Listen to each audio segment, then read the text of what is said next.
तीव्र उन्हाच्या झळा बसत असल्याने सर्वत्र पाण्याचे दुर्भिक्ष वाढू लागले आहे।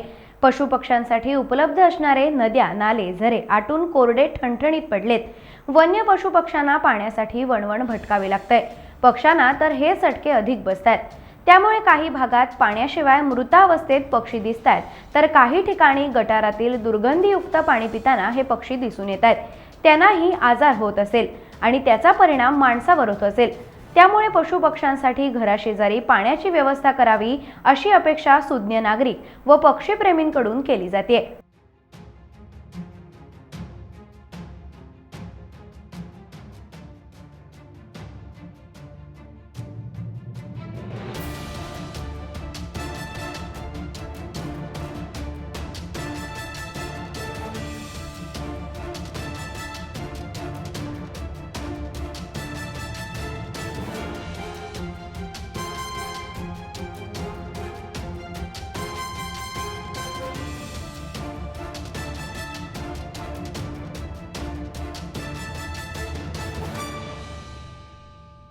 टाइम्स डिजिटलला लाईक करा, सबस्क्राईब करा, शेअर करा आणि बेल आयकॉन दाबायला विसरू नका।